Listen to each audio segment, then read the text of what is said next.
per soccorso. Puttana! Porco dio. No, sono visti quelli, eh? Porco dio. Dio cane a fare a nord della Tour Ronde. Bella a nord della Tour Ronde. Grande. Grandi amici.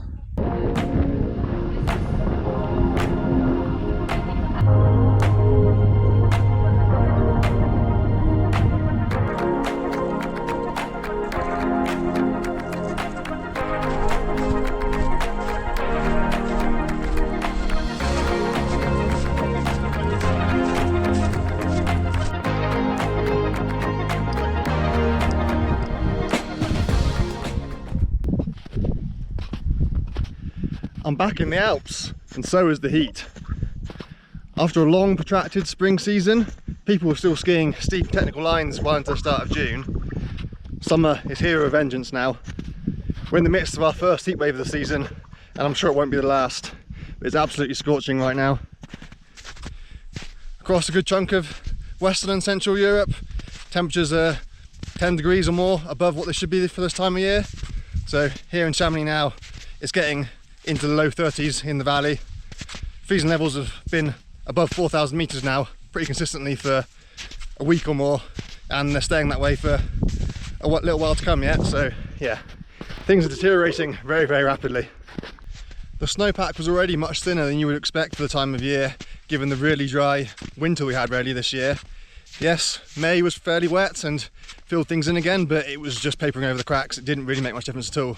So yeah, we're already down in terms of snow quantity from what we should be for this time of year. And that was before this heat wave really kicked in. So yeah, things are drying out very, very quickly.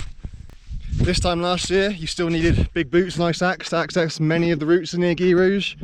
But now, you're perfectly fine in approach shoes or soft walking boots. Yes, there is still snow here, as you can see, but there's not really any problematic snow on the crag aprons. Anywhere where it's steep, it's bare rock now. And the snow is super soft. Not getting any overnight refreeze down at this elevation, so yeah, you don't need to pack heavy to go climbing in the Guy Rouge at the moment. You can get away with just lightweight approach shoes.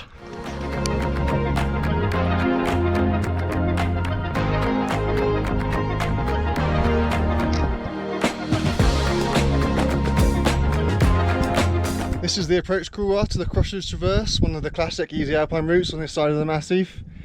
This route will be many people's first alpine route, as it has easy access, low commitment, yet still has proper alpine feeling exposure. So it's a great place to learn the tricks of the trade. But this time of year, the couloir would usually be a snow slope, but as you can see right now, it's virtually completely snow free. And as rockfall is quite a serious risk once the snow's gone, now's a good time to put my helmet on. There is still a final 10 meters or so of avoidable snow up here at the top, but it's well tracked out now, and as I say, it's soft, so perfectly fine without an axe here at the moment.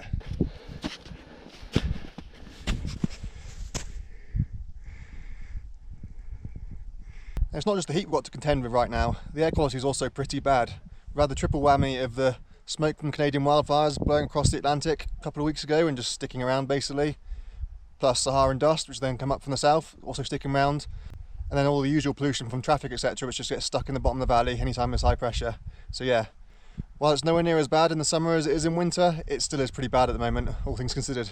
In terms of uplift, all lifts which are scheduled to open for the summer are now in operation, except for the Gondola in Vallorcine, that opens on the 28th of June, and the chairlift in Le Bosson, that's had a mechanical fault, and so that's currently status unknown.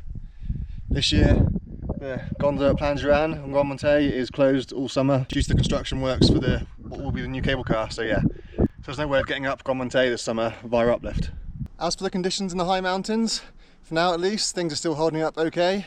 It's pretty average conditions for the time of year, up on the really high routes. So all the usual suspects, the easy classics up of the Guy de Midi off of Heilbronner are getting done day after day after day. Cosmiques, Pont National, Entres, Marbres, etc. Conditions on the glaciers up there are all good. There's no problematic crevasses or gaping bergschrunds yet, but each day the crevasses are getting wider, the snow is getting softer. While at altitude, you are still getting an overnight refreeze, even though freezing levels are up towards the summit of Mont Blanc. As long as the sky is clear, you get radiative cooling, so the snow still freezes above, well, certainly 3,500 meters, maybe even down to 3,000 at night. So yeah, Certainly crossing the glaciers early in the morning is perfectly fine. Even later in the afternoon on many of the well-trodden paths it's still okay. But rockfalls on some routes are becoming increasingly more and more of an issue. A few days ago there was a big rockfall which also created an avalanche down the north face of the Tour Ronde, so that is now completely out of the question now. It was looking very dry and bare anyway. I'm not sure it has ever been in condition this season. It's been very dry and lean in the midsection, but yeah, definitely still well clear of the Tour Ronde north face now. There's also signs of rockfall on the descent route and the normal route as well, so to be honest, probably best to avoid that as well. But if you do want to do the normal route on the Tour Ronde, take the integral along the ridge rather than going up and down the couloir, because yeah, the couloir is drying out already. Contamine Mazoud on the Tackle Triangle is also looking very, very black, very bare in the midsection. It's probably not worth climbing now anyway. Sherry Couloir, that's also best avoided now as well. There's lots of evidence of rockfall coming down the couloir, and apparently there's also water running on the ice as well, so yeah. Even though the guidebooks say Sherry Couloir can be done virtually year round, not anymore unfortunately. These days it gets too hot, it's just, yeah, best avoided in summer now when it's like this. Conditions are still good on the Midi-Plan Traverse at the moment as well. There's still plenty of snow on the crucial couloir about halfway along, and the snow conditions on the arête are pretty firm. It's got a good boot tracker on it now as well. Kufner arête is also apparently still in good condition. I think the Bergstrand is starting to become a little bit tricky, but it is still just about passable, and then once you're up that, yeah, on the route itself, as long as you've got an early start and you're moving quick, conditions are still great on the ridge from what I gather. Loads of people have been heading out to do the Dent de Gien and presumably the Rochefort arête as well, and there's still plenty of snow on the approach to that, so at the moment it's still very much fine to head up there. Again, as long as you're quick and you can get up and down reasonably early. But there's not been any sign of major rockfall on the approach yet, which is always a big issue. Although it is still definitely too early for the Jurassic Traverse at the moment. Still too much snow on the crucial rock sections of that, so yeah, we need to wait a little while before people are trying to do the whole Jurassic Traverse. In the Couvercle sector, conditions on the Moine and the Non are still pretty good, but it's over now for the Wimper Couloir on the Aiguille Verte. The Bergstrand is very difficult, if not impassable, and the lower section of the couloir is now completely dry, so yeah, it's to be avoided now unfortunately. The Grand Moulet hut is still open and the route is still passable. The junction still passes, although the upper traverse is now best avoided. They've retraced the lower section and there's pole markers marking the safe-ish way across, so yeah. You can still do Mont Blanc via the Grand Moulet. Indeed, people will still be skiing down that way as well. Not many, but some. If you are heading up the Grand Moulet on foot, there is now 100 to 150 metres of bare ice on the north ridge of the Dent de Goutte. So yeah, just be aware of that and prepare accordingly. As always, if you're on foot, definitely avoid crossing the Petit Plateau. You just can't move quickly enough to avoid the Serac danger. As for Trois Monts, again, that's still good, although some crevasses are opening up and becoming more and more difficult. There's two difficult crevasses on the normal route up Mont Blanc du Tackle. They pass, but they are widening. And on Mont Mordy, there is a fixed rope currently helping you get across one of the crevasses, or maybe the Bergstrand there as well. So yeah, it is still possible, but it is becoming more and more difficult each day. But speaking of classic routes, the Grand Couloir on the Goutte route on Mont Blanc has unfortunately claimed its first victim of the season. First fatality. Despite being the trade route up and down Mont Blanc, multiple people die in the Grand Couloir every year. It's just really, really dangerous place to be. Unless you can move fast, it's best avoided. So yeah, like I say, sadly we have had our first fatality in the Grand Couloir this year and it won't be the last.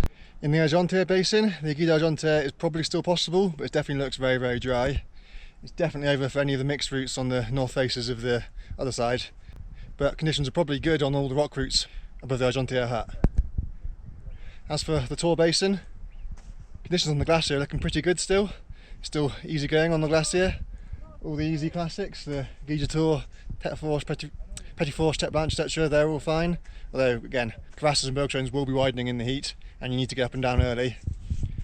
On the Chardonnay, Forbes Ret is still good, although there is a little bit of bare ice on the boss on the approach. The descent as well is still good apparently.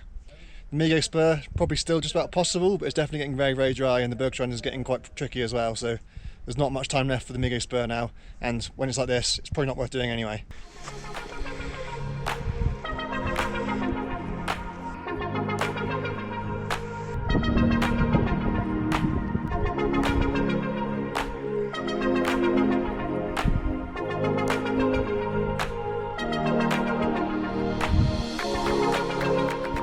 This is the normal descent line off the Croix-Rouge Traverse.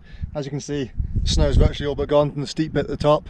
Yeah, there's still loads of snow on the lower snow slopes, but down there the snow's in about 20-30 degrees at most, so it's pretty easy going. You can probably get away without bringing an ice ice axe, so if you are going to do that, maybe bring 2 poles, or 1 pole, 1 ice axe. The descent looks to be pretty straightforward, at least from where I'm looking. You can continue further along the ridge of course and descend along there as well, but you might as well just do it here, it looks easy enough.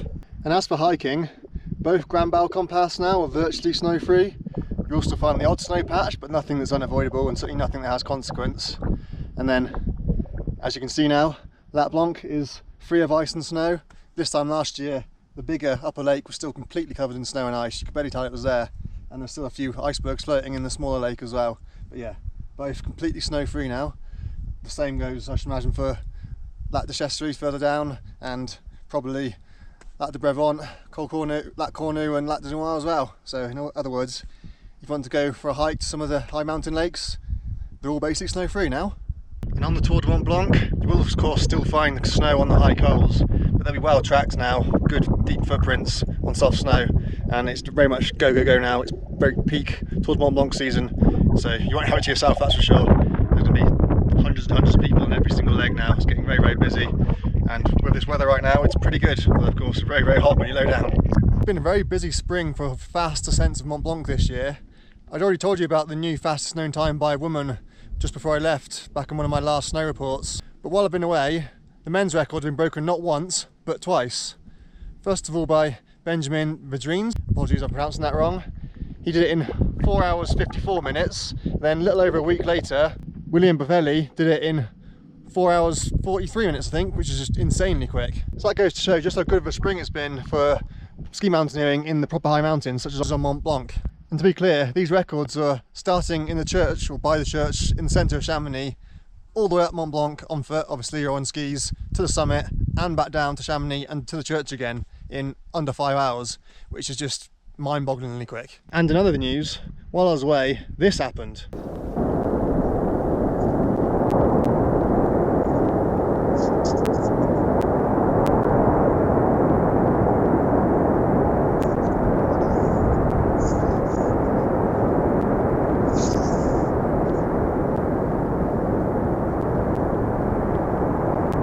On the 28th of May, there was a truly catastrophic glacial collapse above the village of Blatten in Switzerland.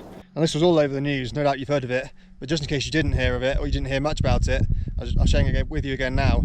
So this was caused by a series of large rockfalls from the glaciated peaks above, falling onto the snout of the glacier, basically overloading it, causing it to move more and more rapidly. By the mid-May, it was moving around about 10 meters per day, and eventually the weight just got to a point where it just went. It was just too big, and it was a seriously catastrophic collapse. I really can't convey just how big this was. It was absolutely huge. Thankfully, they'd evacuated the village and some of the surrounding hamlets about a week beforehand. They obviously been monitoring the situation, and they got out just in time. So there was only one suspected fatality. There's one person who was missing, presumed dead, but they were outside the exclusion zone anyway, but just out walking, and they got caught in it. But yeah, thankfully, everyone who was in the village at the time had since been moved out.